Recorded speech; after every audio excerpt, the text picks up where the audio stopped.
Welcome back, YouTubers. It's been a little while since I've made a video, so I figured I'd start off because this pertains to some upcoming videos I have here. We're talking about shotgun shells here.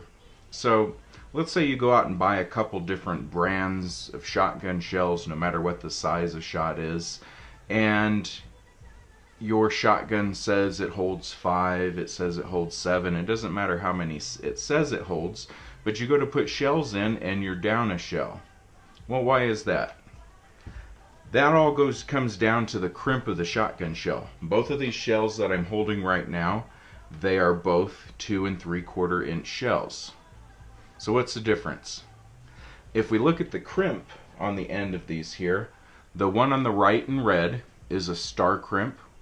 The one with the clearish hull is a roll crimp.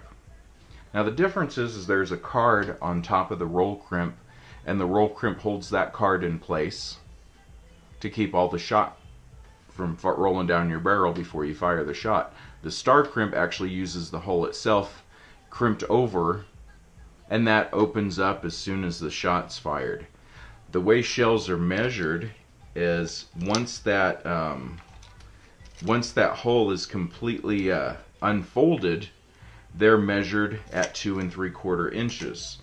So let's see here. The star crimped unfired comes in at 2 1/4 inches, whereas our roll crimped with the overcard is measuring right at, well, we're almost shy of 2 1/2 inches right here. So there's a little bit less that unfolds on the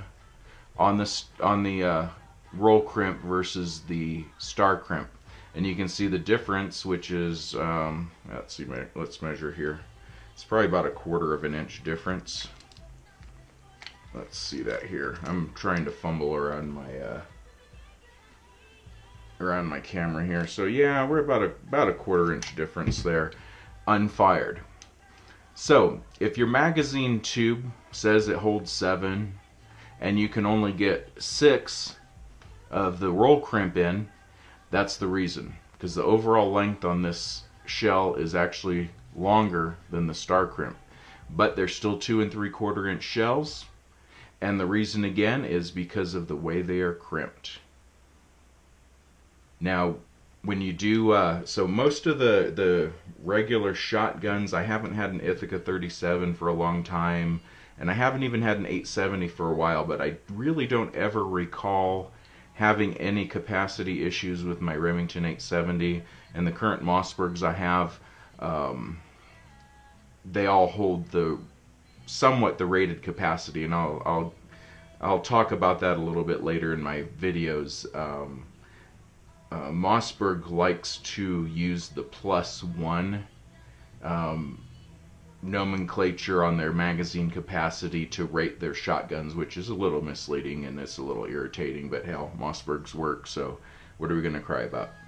So again, if you have any issues with how many rounds fit into your magazine tube, look at how your shells are crimped, and that's probably the culprit. Now, one last thing before we get along here is let's talk a little bit about high brass, low brass. So some shotgun manufacturers will whine and complain and say, "Oh, the shotgun you purchased isn't functioning because you're using low brass." Well, with pump shotgun, they're full of crap. A pump shotgun should eat just about anything that's fed through it, as long as it's the 2 3/4 inch. I'm not going to get into those little mini shells.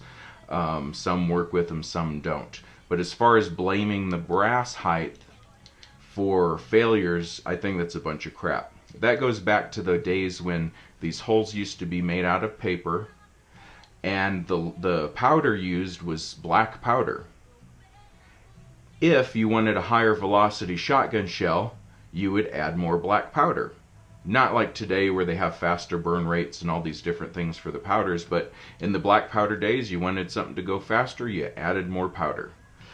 So what would happen with these paper holes is if the powder level was above the brass, the powder would actually burn through the paper hull.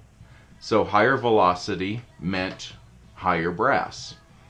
Now, these two particular shells that I'm holding here, I have not chronographed them myself, but this low brass shotgun shell, the velocities are comparable, if not higher, than this high brass shotgun shell. So, brass level as far as quality or velocity is a bunch of hoo-ha. So anybody, any manufacturer, if they go to that defense immediately of why their shotgun isn't working, that's a pretty poor excuse for why you're having issues. So anytime any manufacturer tries to blame you or what you're doing for the failures of their product, just keep that in mind. I think it's a bunch of hoo-ha, and I guess I could say crap, but it is a tremendous amount of crap. So high brass, low brass shouldn't matter. The cheap crap that you buy at Walmart, which as a matter of fact I do shoot a lot of that just because it goes bang, and sometimes just going bang is fun. High brass, low brass, again, doesn't matter, but your crimps will affect your capacity, so just keep that in mind. I've got some other videos I'm actually going to be shooting here this afternoon, so I hope you'll stick with me, and thanks to my subscribers. Tell your friends. I'll be right back with some more videos.